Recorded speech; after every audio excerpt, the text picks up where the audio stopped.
아멘. 많은 사람들이 좋아하는 성경 구절 중에 하나가 오늘 말씀입니다. 수고하고 무거운 짐진 자들아, 너희는 다 내게로 오라. 내가 너희를 쉬게 하리라. 이 말씀을 싫어하는 사람을 제가 본 적이 없는 것 같아요. 왜요? 우리 모두는요, 각자 나만이 알고 있는 그 무거운 짐들이 다 있기 때문에 그렇습니다. 저 사람에게 어떤 문제가 있을까? 저 사람은 너무 인생이 편안하고 가볍고 그냥 행복할 것 같은데 막상 가까이 가보면 아니야, 다 누구에게나 너무너무 무거운 짐, 나만 아는 짐이 다 있더라고요. 예수님은 그 짐을 가지고 예수님께 나와서 쉬라고 초청을 하십니다. 여러분, 쉰다라고 할 때 여러분 어떤 쉼을 생각을 합니까? 1차적으로요, 일하지 않는 것을 우리는 쉼이라고 생각을 합니다. 근데 여러분, 일하지 않고 집에 있을 때 어떻습니까? 그게 참된 쉼이 되든가요? 때로는 소파에 그냥 비스듬하게 누워서 개그 프로를 보면서 웃고 있을 때도, 때로 마음이 너무 불편하고 힘들고 무거운 경험 없습니까? 그냥 병원에 입원해서 그냥 누워 있으면 아무것도 하고 있지 않아요. 근데 그 환자를 보면서 저 사람 참 잘 쉬고 있다, 이렇게 얘기합니까? 그렇지 않거든요. 몸은 분명히 쉬는 게 맞는데 우리가 진짜 필요한 쉼은 뭐냐면요, 영혼의 쉼이더라고요. 영혼이 쉬지 못하면요, 몸이 아무리 편한 곳에서 아무것도 하지 않고 있어도요, 너무너무 불편합니다. 그래서 우리는요, 더 깊은 차원의 이 영적인 안식을 모두가 원합니다. 그 참된 쉼이 바로 내 영혼의 안식이라고 하는 것이죠. 예수님은 그 깊은 차원의 쉼을 우리에게 주기를 원하십니다. 여러분, 근데 영혼의 안식이 어떻게 하면 누릴 수 있어요? 왜 우리는 영혼의 안식을 참으로 누리지 못하느냐 하는 것이죠. 영혼의 안식이 뭐냐면요, 이겁니다. 내 자신의 존재를 증명할 필요가 없는 마음의 상태. 내 자신의 존재를 증명할 필요가 없는 마음의 상태. 이게 영혼의 안식입니다. 틴켈러 목사님이 그런 얘기를 하거든요. 내가 가치 있는 존재임을 입증하기 위해서 더 이상 애쓰지 않아도 되는 상태, 이게 안식이라는 겁니다. 즉, 타인의 시선으로부터 완전하게 그 자유한 상태를 얘기하는 것이죠. 이게 바로 성경에서 말씀하고 있는 샬롬, 평강입니다. 근데 어느 때 이 평강을 누릴 수 있어요? 내 존재의 가치를요, 하나님의 사랑 안에 둘 때만 누릴 수 있습니다. 예수님은 우리가 갖고 있는 이 수고하고 그 무거운 짐을 다 예수님께 가지고 나오라고 말씀을 하십니다. 네, 여러분, 시대마다요, 각각 다 무거운 짐이 다 따로 있더라고요. 6.25 전쟁 직후에는 어때요? 생존을 위해서 져야 하는 짐이 너무너무 무거운 짐이었어요. 그 당시에 6.25 전쟁 직전에 남북한 다 합해서 이 3천만 명이 좀 안 됐더라고요. 근데 그때 사망한 사람이 최소 250만 명이에요. 최소 한 10분의 1이 사망한 거예요. 또 그거 외에 다친 사람은 얼마나 많았겠어요. 이게 집집마다 죽거나 다친 사람이 다 있었다는 얘기죠. 그것뿐만인가요? 전쟁 끝나고 나서 아무것도 없어요. 진짜 폐허죠. 거기서 먹고 살기 위해서 져야 하는 그 짐, 너무너무 무거운 짐이었을 겁니다. 앞선 시대는 이 생존의 짐이 너무 무거운 짐이었거든요. 근데 오늘날 우리가 짊어져야 하는 짐은 어떻습니까? 내 가치, 내 존재의 가치를 증명해야 하는 짐이에요. 이게 너무 무거운 짐이거든요. 여러 해 전에 한 고등학교 2학년 학생이 자살을 했어요. 근데 보니까 이 학생이요, 굉장히 성실한 학생이었더라고요. 지방에 있는 명문고에 그 450명 중에서 150등으로 입학을 했습니다. 근데 고2가 돼가지고 열심히 공부를 해가지고 전교 1등을 한 거예요. 근데 이 1등을 하고 나서 얼마 있다가 자살을 한 겁니다. 왜요? 이제는 원하는 것을 얻었는데 유지를 해야 될 거 아니에요. 심리적인 압박감이 말도 못했던 모양이에요. 그래서 엄마한테 어떤 문자를 보냈냐면, 머리가 심장을 갉아먹는데 그걸 못 견디겠다고. 머리가 심장을 갉아먹는데요. 그 생각이 너무너무 힘들고 하니까 내 마음을 옥죄는 거예요. 오늘 우리가 지고 있는 이 대표적인 짐이 바로 이런 짐이에요. 내 가치를 증명해야 하는 짐. 우리나라 뭐 자살률이 막 1, 2등 하잖아요. 그럼 삶의 여건이 전 세계에서 우리나라가 꼴찌예요? 아니거든요. 상당히 위쪽에 있습니다. 근데 왜 그렇게 많은 사람들이 자살을 합니까? 내 가치를 증명하려는 그 압박감 때문이거든요. 우리 삶의 많은 문제들이 그렇습니다. 뭐 학벌의 문제, 어떤 외모의 문제, 직장의 문제, 그 핵심에는 내 가치를 증명하고자 하는 그 짐이 다 있다라고 하는 것이죠. 여러분, 뛰어난 성과를 남기게 되면 그러면은 그 마음의 짐에서 벗어날 수 있을까요? 내가 남들 보면 와 대단하다 하는 성과를 내면 내가 그 짐에서 벗어날 수 있느냐고요? 그렇지 않아요. 아무리 뛰어난 성과를 내도요, 항상 세상은 더를 원합니다. 더를 요구한다고요. 더 잘해야 된다고, 더 인정받아야 한다고, 더 성공해야 된다고, 더 착해야 된다고. 그리고 거기에 실패하면 어떻게 이야기를 해요? 너는 가치가 없는 존재라고. 이것 때문에 우리는 잠을 자지 못해요. 잠을 자도 쉬지 못한다고요. 휴가를 가도 영혼의 안식이 없습니다. 그리고 손흥민 선수가 이 프리미어 리그에서 마지막 시즌에 7골 9도움을 했더라고요. 그때 엄청 욕을 먹었습니다. 이제 끝났다. 선발에서 빼야 된다. 이제 퇴출시켜야 한다. 뭐 별의별 얘기 다 나왔었잖아요. 근데 이제 손흥민이 이제 그 가운데 이제 결국엔 이 다른 곳으로 이적을 하고 미국으로 이적을 하고 대신 다른 선수가 들어왔죠. 그 7번을 바꿔서 이 사비 시몬스라고 하는 선수가 더 높은 연봉을 받고 왔는데 기대치만큼 못하는 거예요. 근데 그런 이야기를 하더라고요. 이 선수가 지금 손흥민이 마지막에 가장 욕을 많이 먹었던 게 7골 9도움이었는데 그것만큼만 해줘도 성공적인 영입이라고 다들 박수를 쳤을 거라고. 그러니까 손흥민 마지막 시즌이 사실은 객관적으로 좋은 성적이었거든요. 근데 그 전에 항상 10골 10도움 이상을 했었기 때문에 그걸 못하니까 이 기대치 때문에 그렇게 욕을 먹었던 겁니다. 올라가면 올라갈수록 그만큼 또 내 가치를 증명해야 하는 게 또 있더라고요. 그럼 그게 절대 가볍지 않아요. 처음에 그 짐을 선택할 때는 이것이 나에게 행복을 줄 거라고 믿었고 그리고 가벼울 거라고 여기거든요. 근데 시간이 지나고 나면 그게 우리를 막 짓누릅니다. 그게 피곤하게 만들고요. 결국 우리의 영혼을 막 갉아먹어요. 소진시킨다고요. 그래서 여러분 인생의 초점을 내 가치를 증명하는 것에 두잖아요. 그러면요 내 영혼은요 계속해서 소진이 돼요. 아무리 많은 것을 누려도 항상 사람들은 더를 원하기 때문에 계속 소진되고 마음은 안식을 누릴 수가 없습니다. 평생 많은 것들을 사람들이 누렸다고 하는데 나는 행복한 적이 없었다고. 내 인생에 행복한 적은 손으로 꼽는다고. 이렇게 얘기하는 사람들이 종종 있잖아요. 그래서 사람들이 그 짐을 벗어내기 위해서 감각적인 즐거움에 몰입을 하더라고요. 왜요? 거기에 몰두하고 있으면 잊을 수 있거든요. 다른 사람의 시선에서 잠시 잊고 싶은 거예요.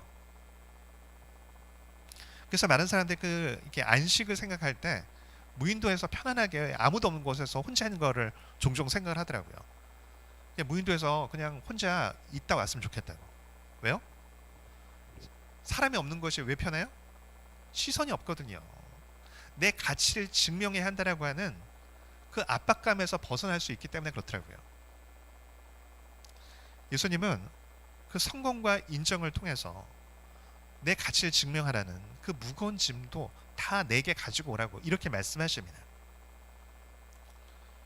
여러분 이 영화 불의 전체라고 하는 영화가 있죠. 이 1924년 파리 올림픽에서 있었던 일을 실화로 만든 그 실화에 근거해서 만든 영화죠. 근데 여기에 두 명의 선수의 삶을 비교를 합니다. 에릭 리들과 헤럴드 에이브라함. 근데 둘 다 열심히 하는 선수예요. 둘 다 금메달을 목표로 합니다. 근데 이 헤럴드 에이브라함은요 굉장히 철저해요. 빈틈이 없는 사람이에요. 어떤 일이 맡겨지면 정말 최선을 다해서 열심히 합니다. 근데 이유가 있어요. 영국 캠브리지 명문대학에 다니고 있어요. 근데 가정이 이제 유대인 가정인데 고리대금 업자의 아들입니다. 그러니까 그 가운데 이 미묘한 차별을 영국 사회에서 당하고 있는 거예요. 그래서 이 헤럴드 에이브라함은 어떤 생각을 갖고 있느냐? 내가 금메달을 따야 하는데 그걸 통해서 자기를 증명하고 싶어 해요. 나는 너희가 무시할 수 있는 사람 아니야. 그런 이 존재 증명을 하고 싶어 합니다. 그러니까 어때요? 패배에 대한 극도의 두려움이 있어요. 극도로 경쟁적이 되고 완벽주의적인 성격을 갖고 있습니다. 그 일 자체가 즐겁기 때문이 아니라 내가 이것에서 원하는 목표를 달성하지 못하면 내 존재의 가치를 증명할 수 없다고 믿기 때문에 그래요. 그러니까 끊임없는 그 압박감 가운데 내 자신을 밀어붙입니다. 승리만이 나를 증명하는 유일한 길이라고 믿는 거예요. 그래서 이렇게 이야기를 합니다. 내 존재 가치를 증명할 시간은 10초 안에 있다고.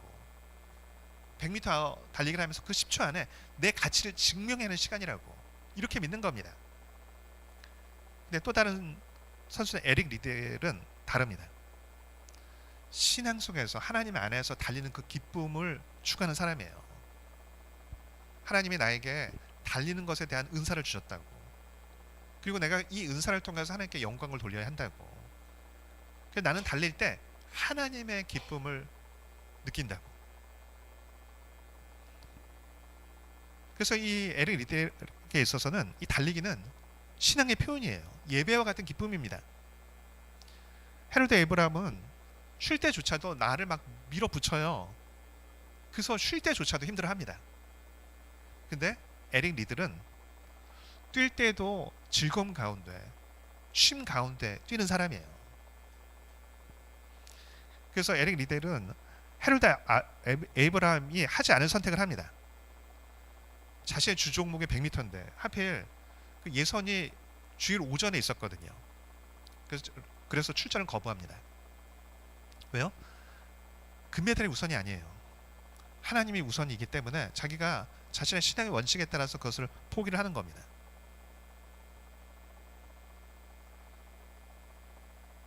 여러분, 내 자신의 존재 가치를요, 내 성취에 두면 항상 불안해요. 원하는 것을 얻건 못 얻건, 못 얻으면 못 얻어서 불안하고, 얻으면 또 더 요구하기 때문에 불안하다고요. 근데 내 자신의 존재 가치를 내 성취가 아니라 하나님의 사랑 안에서 찾을 때만 진짜 안식이 있습니다. 근데 여러분, 이런 질문이 들 수 있어요. 아니, 나는 예수님을 믿고 하나님이 나를 너무 사랑한다는 것도 믿는데 왜 내 안은 항상 불안하고 난 진짜 안식을 못 누리나? 이유가 있습니다. 첫 번째 이유가 뭐냐면요, 하나님의 은혜를 오해하고 있기 때문에 그래요. 하나님의 은혜를 많은 사람들이 이렇게 오해를 합니다. 하나님이 나한테 은혜를 주시면 내가 누구인지 세상 가운데 증명이 될 것이다. 즉 하나님은 나를 높여줄 것이다. 이렇게 여기는 겁니다. 내가 하나님을 열심히 섬기면 하나님이 나를 세상 가운데 높여주실 것이다. 그래서 내가 하나님을 섬겨야 한다. 여러분, 이거는 가치가 어때요? 하나님보다 높아지는 것, 세상의 인정, 사람의 인정이 더 높은 가치가 되는 거예요. 하나님의 사랑 안에 머물려고 하지 않는 것입니다. 여러분, 다윗은 이렇게 고백합니다. 주께서 내 마음에 두신 기쁨은 그들이 곡식과 새 포도주가 풍성할 때보다 더하다고. 믿지 않는 사람들에게 있어서 그 풍성함이라고 하는 것, 그게 궁극적인 즐거움인데 다윗은 더 근원적인 즐거움이 내 자신에게 있다라고 이야기합니다. 하나님을 기뻐하는 것이 자기는 더 근원적인 1차적인 즐거움이라는 거예요. 여러분, 다윗처럼 하나님의 사랑 가운데 머물 때요, 하나님께서 나중에 더 좋은 것으로 채워주시는 일들이 많이 있어요. 에릭 리델 같은 경우도 그 케이스죠. 주 종목 100m에 불참해서 영국에서 너무나 편협한 크리스찬이라고 욕을 먹었거든요. 근데 이제 400m에 어떻게 이게 출전하게 되고 거기서 신기록을 세우면서 금메달을 따게 됩니다. 근데 그때 이 경기 전에 동료가 쪽지로 전달해 준 말씀이 사무엘상 2장 30절이죠. 나를 존중히 여기는 자를 내가 존중히 여길 거라고.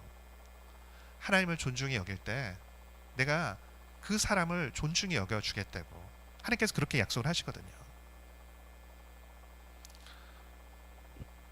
두 번째 이유가 뭐냐면요, 어린아이와 같은 마음이 없기 때문에 그렇습니다.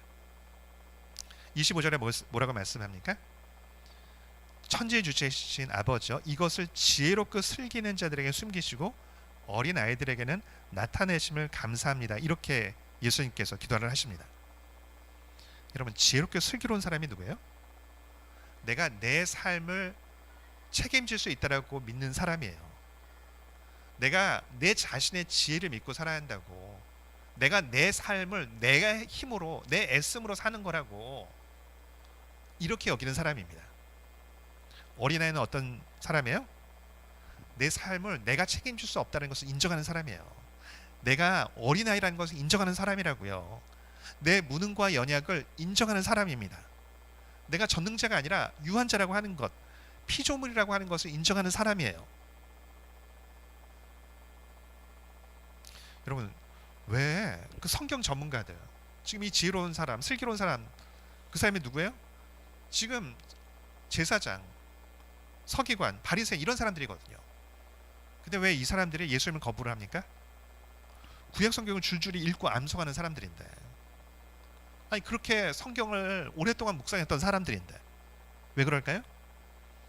자기를 신뢰하기 때문에 그래요. 스스로를 난 내 판단이 옳다라고, 내 지혜가 옳다고 그렇게 생각했기 때문입니다. 그래서 그들은요, 세례요한이 금욕적이기 때문에 비판을 하고, 예수님은 또 자유분방하다고 해서 비판합니다. 심지어 이들은 예수님의 이적을 보고서도 믿지 않아요. 그럼 못 건 사람이 걷고, 나병 환자가 깨끗함을 받고, 귀신의 내어 쫓김을 당하고, 너무 신기하고 너무 특별한 은사고 능력이죠. 그런데 그걸 보고서도요, 전혀 감동을 받지 않아요. 마음을 열지 않습니다. 왜요? 이들은 다른 이적을 원해요. 이들이 원했던 기적이 뭐예요? 내 삶에 변화를 주는 기적이에요. 정치적으로 해방을 시켜오고 세상적인 성공을 가져오는 그런 기적, 그런 카리스마, 그걸 나한테 보여주면 내가 당신을 하나님으로 인정하겠다고, 메시아로 인정을 하겠다는 겁니다. 오병이어 때 그걸 보니까 어떻게 해요? 억지로라도 왕으로 막 세우려고 해요. 예수님은 진짜로 왕으로 여기기 때문이 아니라 이분이 내 행복의 도구가 될 수 있다고 믿기 때문입니다. 예수님은 오늘 말씀에서 이렇게 말씀하시는 겁니다. 너희가 지금까지 내게 기대한 게 뭐냐고. 눈에 보이는 어떤 문제의 해결, 어떤 즉각적인 어떤 구원, 세상적인 성공, 그거 내가 줄 수 있다고. 근데 그거를 네가 우선 추구하면 안 된다고. 그건 부록이라고. 그것은 너에게 궁극적인 수임이 되지 못한다고. 너는 내 안에서 나로 만족을 먼저 해야 된다고. 내가 너를 위해서 이미 모든 것을 다 이루었다는 사실을 믿고 그걸로 충분하다는 것을 네가 마음 깊이 받아들여야 한다고. 그러면 병이 낫든 안 낫든, 돈이 생기든 안 생기든, 문제가 있든 없든 네가 진짜 평강을 누릴 수 있을 거라고. 그게 내가 주는 쉼이라고. 폴 트루니에가 이런 표현을 씁니다. 많은 사람들이 기적을 구하는데 하나님은 기적보다 더 큰 선물인 자신을 주고 싶어 하신다고. 하나님은 그 기적보다 하나님 자신을 주고 싶어 하신다는 겁니다. 왜 어떤 사람들이 하나님을 보지 못하는 거? 예수님이 직접 오셨는데도 불구하고 예수님 뭐라고 말씀하시는 거예요? 교만 때문이라는 거예요. 내가 내 삶을 충분히 내 힘으로 책임질 수 있다고. 나 하나님에 의지할 필요 없다고. 하나님은 내가 가끔 필요할 때만 가끔씩 도와주시면 된다고. 내 인생의 주도권은 나에게 있다고. 이게 교만이에요. 그 교만의 결과가 무엇입니까? 25절에 그 슬기는 자들에게 숨기신다는 거예요.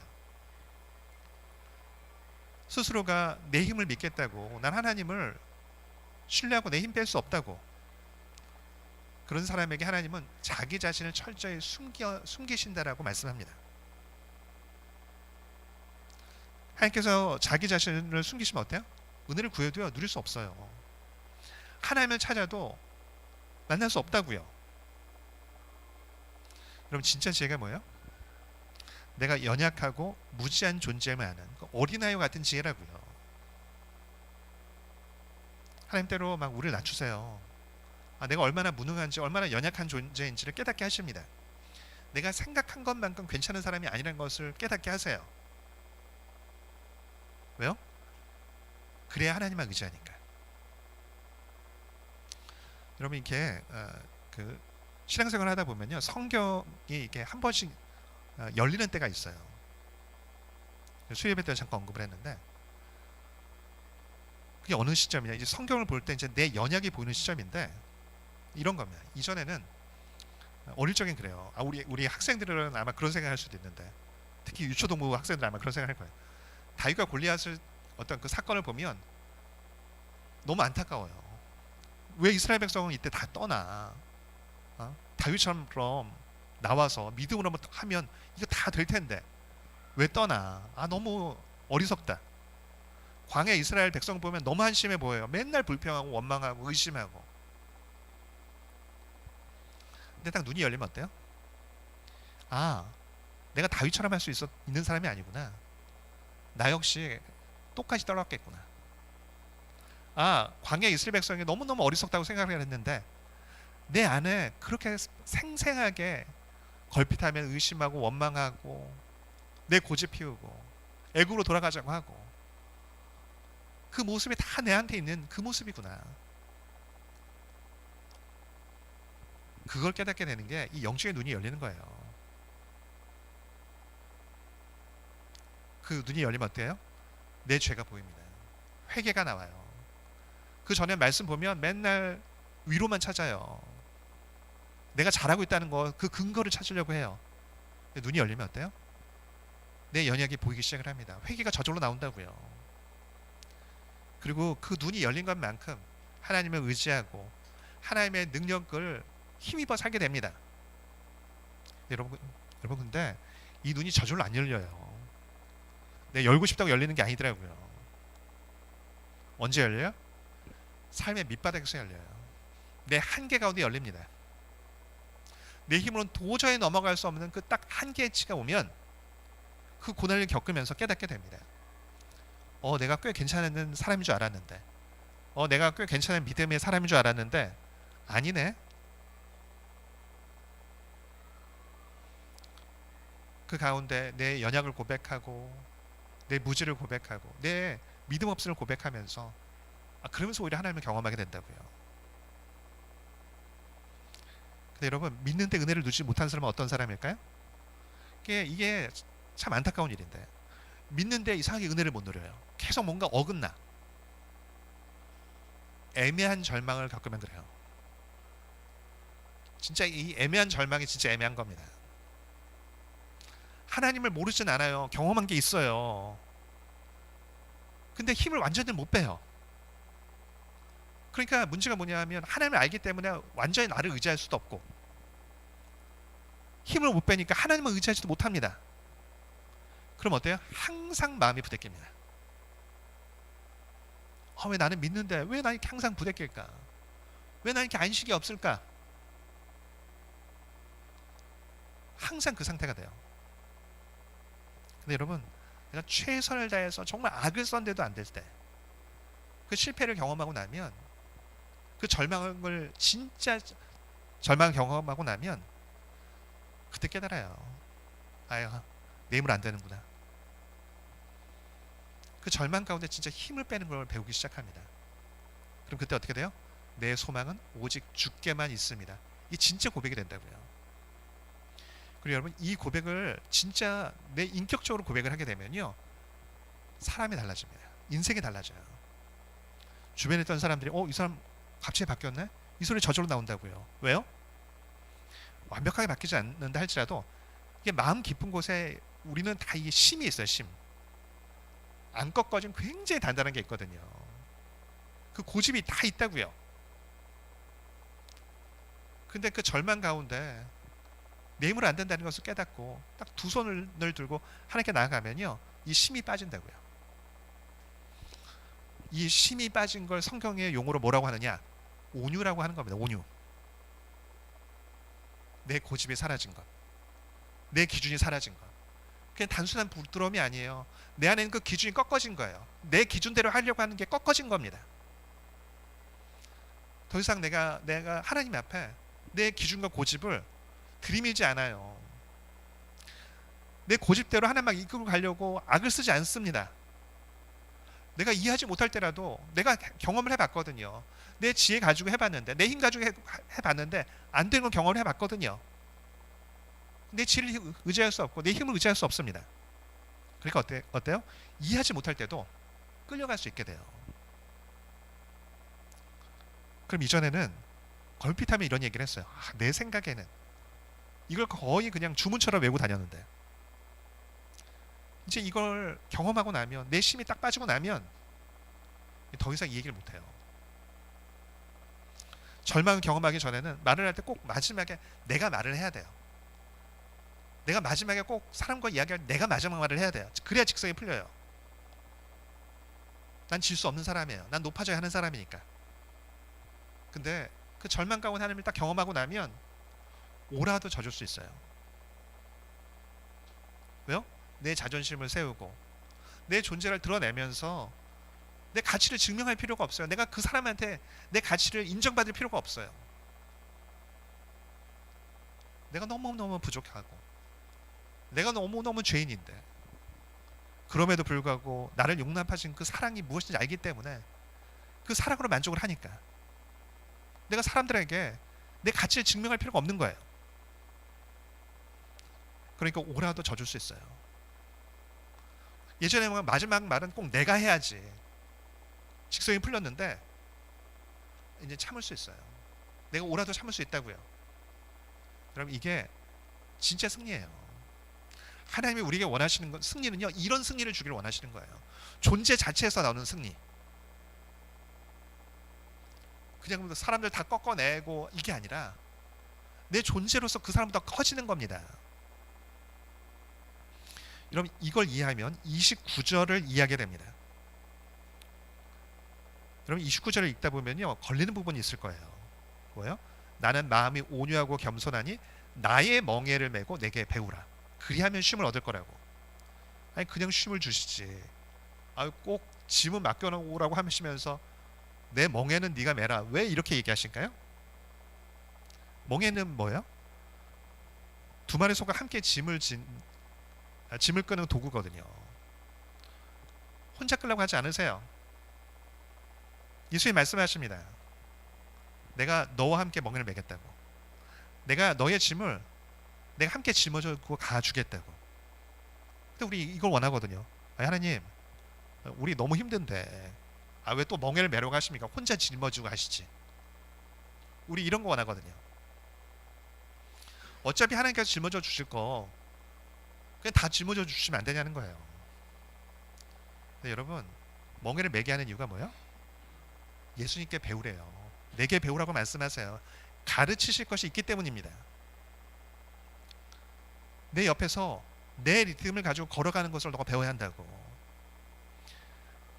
예수님과 보조를 맞추는 거, 그거 배워야 한다는 겁니다. 경험 많은 소가 대부분의 짐을 지고 힘을 써요. 어린 소는 그 곁에서 왜 함께 매게 합니까? 그 걸음과 리듬을 배우도록 하기 위한 것이거든요.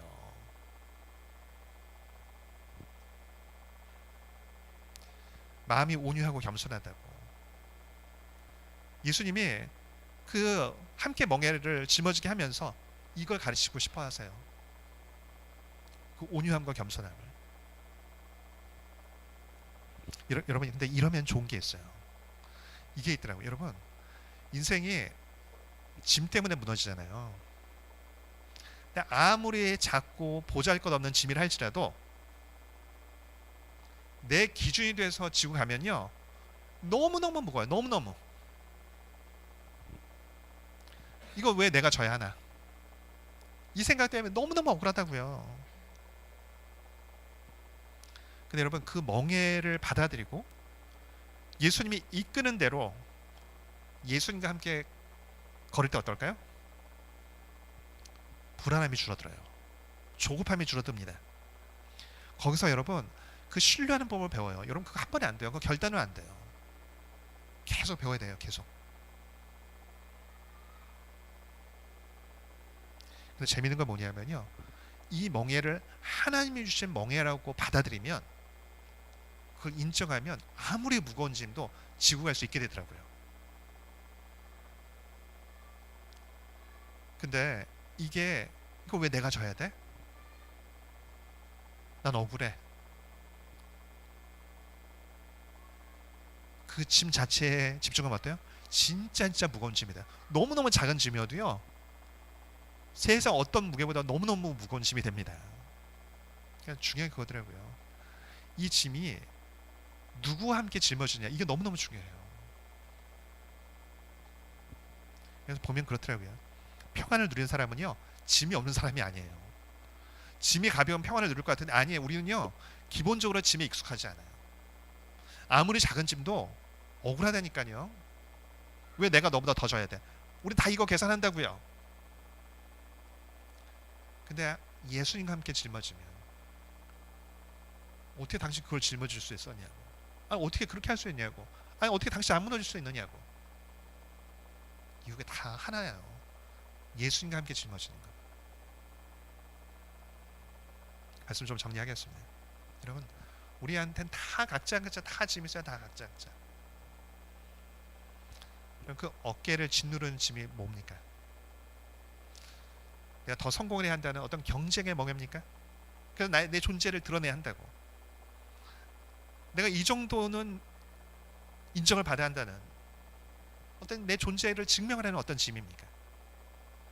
아니면 내 뜻대로 풀려야 한다라고 어떤 그 교만, 어떤 고집, 이거의 멍해입니까? 예수님 우리에게 말씀하세요. 수고하고 무거운 짐진 자들아, 너는 다 내게로 오라고. 내가 너를 쉬게 할 거라고. 내 힘과 내 지혜로, 내 능력으로 감당하겠다고. 난 못 맡긴다고. 하나님께 맡겨서 잘못되면 어떻게 하냐고. 여러분, 그 생각 다 내려놓으셔야 돼요. 그 짐을 가지고 다 나와서 하나님이 가라면 가고 멈추라면 멈추겠다고. 내가 하나님을 경외하는 자가 되길 원한다라고. 내가 하나님 한 분으로 만족하길 원한다라고. 나는 무능하고 연약한 존재라고. 그 어린아이와 같은 그 믿음으로 그 연약함을 고백하는 것이 필요합니다. 그럴 때 그 사랑과 안식의 멍에를 메고 짊어지고 갈 수 있게 됩니다. 주님과 발을 맞춰서 나갈 수 있게 됩니다. 그리고 그럴 때 참된 샬롬을 경험하게 될 것입니다. 그리고 그 가운데 때가 될 때 하나님께서 내 삶에 이렇게 일하시는 건 하나님이시구나 하는 것들을 경험하게 될 것입니다. 그 예수님의 초청에 순종하기를 원하고 그 가운데 참된 안식과 참된 은혜를 경험하는 복된 성도 되기를 축복합니다.